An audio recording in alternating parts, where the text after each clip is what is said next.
passes inside the 20 and a touchdown for Terry McLaurin. Okay, here is RG3. He's going to run for the first down. And still on his feet. RG3 is going to outrace everybody. Welcome back, everyone. This is the Burgundy and Gold Review podcast. I am your co-host, Jess of HTR.Nation on Instagram. Sam of WSH Football 365 is unfortunately not with us for this episode, so it'll just be me for this post-game recap of Washington's Tuesday night football loss to the Philadelphia Eagles, in which they lost 27-17 in a game that really hurt Washington's playoff chances. I'll talk about how that kind of impacts them, their schedule moving forward, a little bit what happened that game. I think some of the stuff is pretty blatant about how Washington came into the game. They were kind of behind the eight ball to begin with. But before I discuss any of that, would just like to give a quick shout out to our sponsor, Winview Games. And this episode of the podcast is brought to you by Winview Games, the nation's sports prediction leader and home for pregame and live Washington football prop contests. I know all of you live, breathe Washington football, so you want to put that knowledge to the test, download Winview right now.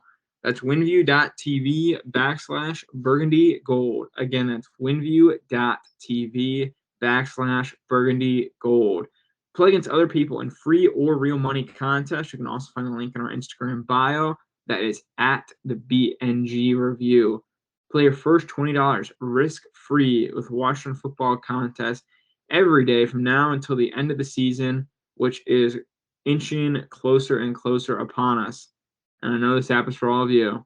So I think it's pretty fair to say the biggest thing that cost Washington this loss against the Eagles was their COVID issues. Washington was plagued with the COVID outbreak that affected every single position group on roster in the week leading up to the game. And even now, come game day, game obviously had to get rescheduled from Sunday afternoon to Tuesday night. They were get a few guys off COVID list because of that, but still, no Taylor Heineke, no Kyle Allen, had to trot out Garrett Gilbert, who was signed Thursday afternoon. The result maybe a bit better than you expected. The offense wasn't terrible. They got some points. Garrett Gilbert had a solid, at least just looking at a box score, solid stat sheet. He played about how you would expect a QB signed 4 days onto a team would play. It wasn't anything pretty. And the team just struggled with their roster was banged up. They came in there with already dealing with injuries. They got more injuries as the game went on. William Jackson went down, Antonio Gibson went down, Landon Collins went down. They're already missing key guys like Cam Curl. They're missing Heineke and Allen, as mentioned. Brandon Sheriff. And they're missing 7 positional coaches as well. So it was not set up to begin with for them from the jump, but there are also some other contributing factors to why this game kind of fell apart for Washington as things went on. And the biggest thing has to be how their run defense collapsed. The Philadelphia Eagles have the number 1 run defense in the NFL. I believe they average heading into that game 160 yards per game. Washington has a actually pretty good run defense this year. They were number 4 going into this game, averaging about 93 yards allowed per game. So 2 strengths of each team going up against each other, and Philadelphia got the better edge of them. The Eagles were able to run the ball at will throughout the whole game, and you can even argue that initially on, the only reason Washington was in the game was because Philadelphia mistakes and being able to capitalize on those. Jalen Hurts had one of his better career games, and for that, the defense, despite them missing bodies, they still had some of their best players there. Jonathan Allen played. Montez Sweat came back. Deron Payne was there. So the D just kind of fell apart. As the game went along, the Eagles averaged about six yards per carry. Might want to double check that stat. Yeah, double checking that stat. Washington did allow 5.8 yards per carry that game. Miles Sanders gashed him on the ground. 18 carries for 131 yards.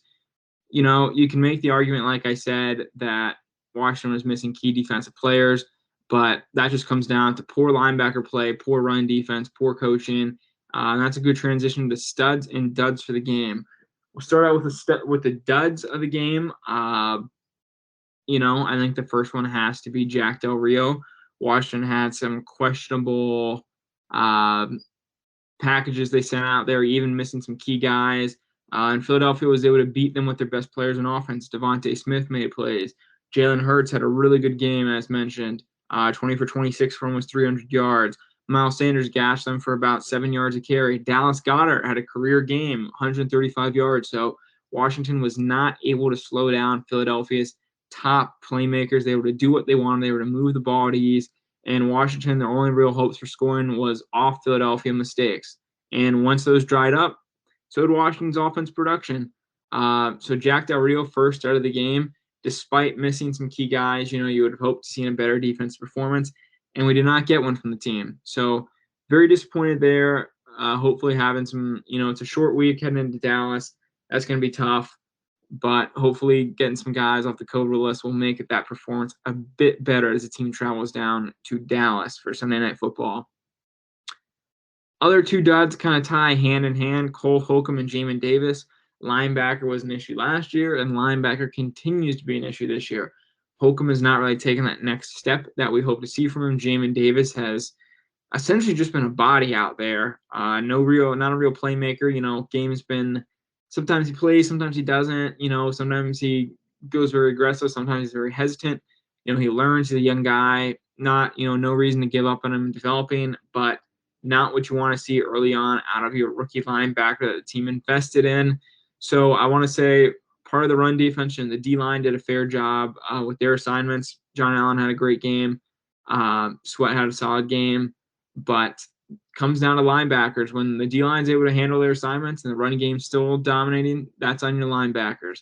Plenty of times the D-line was able to get good push, get in the backfield, but just putrid linebacker play from Washington really didn't allow them to stop the Philadelphia offense at all. So for my duds of the game, I'm going with Jamin Davis, Cole Holcomb, and Jack Del Rio because, it's fair to say COVID and injuries played a huge part in Washington being undermanned and understaffed for this game. But throughout the game, Philadelphia's rush offense just slaughtered Washington. Transitioning on over to studs of the game. First stud has to be Landon Collins.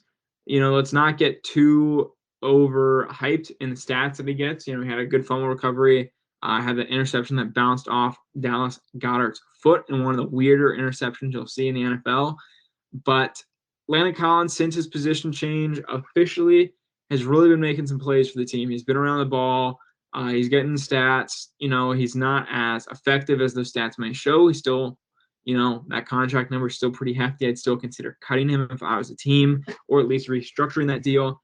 But Collins has been a lot better than he was to start the season. To start the season, he was a massive liability, but since Del Rio was able to kind of switch him into a linebacker hybrid role, kind of how TJ Ward was used in Denver back in those days, Collins has made plays. So first stud of the game goes to Landon Collins.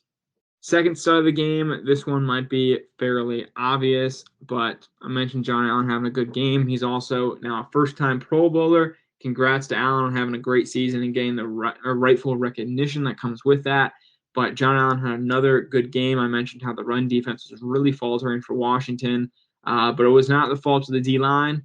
Allen had a great game. He had a phenomenal sack, I believe. He was getting blocked and held as the play went on, and he still made the sack with one arm. Just real highlight stuff, real stuff you want to see from your best defensive player. And he drew plenty of holding penalties too. I mean, Philadelphia's offense was struggling to kind of adapt to him, contain him. So John Allen, he has developed into the wrecking ball force high defensive talent that he was coming out of Alabama. So game ball, despite the team losing, have yourself a night, John Allen. It's kind of hard to really dive into much more regarding this game. Really just keep harping back to the team was understaffed. It's hard to kind of give them a fair shake. They were playing backups. They weren't healthy coming into the game to begin with. They got injured as it went on, but they also were missing a ton of their staff and a ton of players. So just a very odd game. I guess that kind of comes in the Tuesday Night Football territory. Taylor Heineke's been activated off the COVID list, so the Garrett Gilbert experience is over. But the most interesting thing I have to point out, anything on offense, is Terry McLaurin now has caught a pass from another quarterback in Washington. I believe that number is now up to 8 or 9 quarterbacks in his 3 years here. That's ugly, and that you feel bad for McLaurin there. He had a really nice deep ball that would have been a touchdown had not been underthrown. But just an odd game that Washington they're really only able to get any sparks off Philadelphia mistakes. When those mistakes stopped happening, Philadelphia really took over. So Washington is a bit at a disadvantage here, still banged up, still got guys on the COVID list, but they have a short week before they have to travel down to Jerry World to take on the Cowboys in a game that essentially decides Washington's playoff chances. Right now, I believe they're sitting at a 4% chance to make the playoffs. I'm not expecting them to make it. A lot has to go right for that to happen. The team has to win out, of course, at least to finish with an above 500 record. So, yeah, this loss was tough for Washington's playoff chances. Can't say we expected them to win that one, but disappointing nonetheless. You can find us on Instagram at the BNG Review, and you can also find us streaming on all major platforms: Spotify, Apple Podcasts, Amazon, YouTube, you name it. You can probably find us there. That's all for this week, and go Washington.